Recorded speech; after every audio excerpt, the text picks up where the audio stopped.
The Bible Treasury. A monthly magazine of papers on scriptural subjects.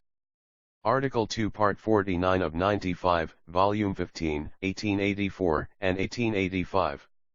Scripture Imagery. J. C. Bailey. Benjamin's Portion. Jacob's prophecy closes with the ultimate triumph of the divine life in Benjamin, and the judgment of its adversaries, for though Joseph may take personal wrong patiently, God cannot allow it to end there. He must, as the supreme ruler, intervene with a judge and avenger, in which sense Benjamin, son of my right hand, is a type of Christ, who is ordained to judge the quick, in the morning, Genesis 49 verse 27, the ushering of the millennial day, and the dead, at night, or at its close. As in Joseph, the eighth, see note 1, from Judah, we have the highest development of the divine nature in man, so in regard to Benjamin, the ninth, we have disclosed to us the highest revelation of the divine nature in God. 9 is the number of deity, the triune God, the square of heavenly number 3. Multiply 4, the earthly number, by 9 and we have 36, the number of books in the Old Testament, see note 2, where God is administering on earth, it ends in judgment, its last word being curse. Then multiply 3 by 9 equals 27, the number of the books of the New Testament, in which God is administering a heavenly dispensation, the church, and revealing his own nature, the character not being judgment and curse, but grace and blessing. Now in connection with Benjamin, we have first the side of judgment in Genesis, for God is light, and then, in Deuteronomy, we find the latter aspect, for God is love. Note 1 5 man's number plus 3. End of note 1. Note 2. Counting the double books as one. End of note 2. Hiero of Syracuse asks Simonides, what is God?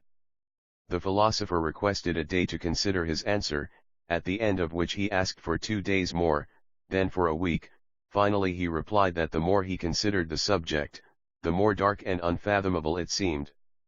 Now, strange to say, we can see the divine nature far better in connection with a worthless creature like Benjamin than with a Joseph, just as one can see the sun better through a smoked glass than through a crystal.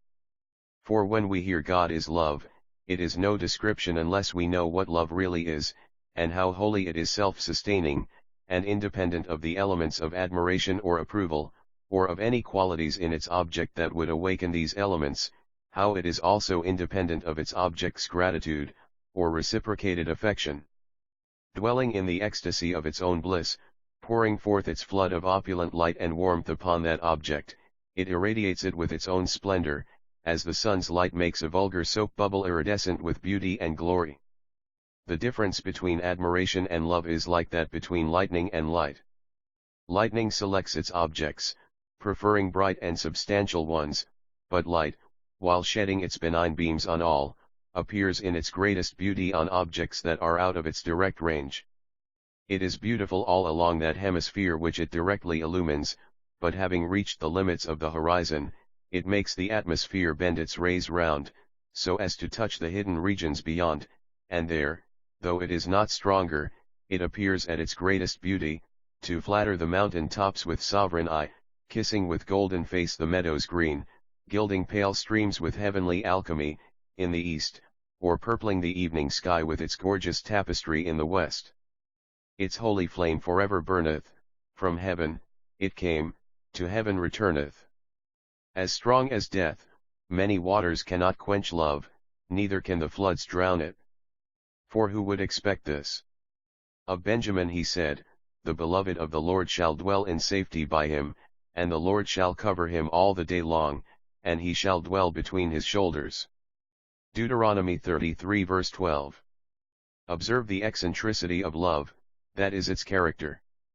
It moves in a peculiar orbit, amenable to no formula of line and compass, though someday, when our vision is enlarged, we may find that there are reasons for its eccentric course, as Adams and Leverrier discovered, by reasoning almost superhuman, the cause, hidden hitherto in the deepest recesses of the heavens, for the variations in the planet Uranus' course. Meanwhile, we can only wonder at that love which thus selects and glorifies with its beams as worthless and troublesome a tribe as can be found. Benjamin was the spoiled child, l'enfant gâté copyright and l'enfant terrible of the family, continually a cause, whether by fault or misfortune, of distress and disaster to the rest, from the time when, in giving him birth, the poor mother dies, to the fearful calamities brought on all Israel. A modern traveler, see note, singles out its present representatives as being especially repugnant in habit and appearance amongst the many unattractive tribes in Palestine. Note. Warner, in the Levant. End of note. Yet for all this, the star of Benjamin always seemed passing through a heaven of love. His father almost breaks his heart at the mere thought of danger approaching him. Judah is ready to go into slavery to protect him. When Joseph sees him in Egypt, he begins, "Is this your younger brother of whom ye spake?" But his iron imperturbability breaks down, he has only time to say, "God be gracious unto you, my son," and hurries out to hide his tears, and so always. After the battles of Gibeah, where Benjamin's tribe slew 40,000 of the others, those tribes, having conquered them at last, sat down and wept long and sore, not for their own slain, but for little Benjamin himself. And here we have him spoken of as the beloved of the Lord, who shall dwell between his shoulders. He shall have the heaped up plate at Joseph's table. He shall have the first king of Israel, and the chief apostle, called from his sons. He shall have the holy metropolis of Zion given to his lot. And what has he done to merit all this? Why is it, why? Brother, no eye of man not perfected, nor fully ripened in the flame of love, may fathom this decree. Celestial love in itself, with such effulgence blazeth, as sends forth all beauteous things eternal. See note. It throws its own halo o'er the loved one's head for reasons that neither mathematician nor metaphysician can trace, nor will it pause to explain its course. Enough for us that the warmth and light of its benign beams rest upon us, and are shed abroad in our hearts.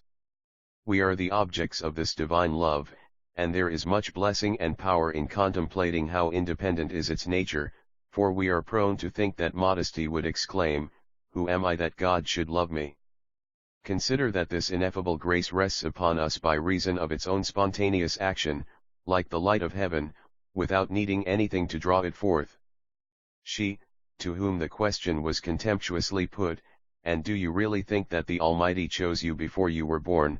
replied, "Yes, I know it, for I am sure He never would have chosen me since. No, nor before either, but that God is love." Note. Dante, Paradise. End of note.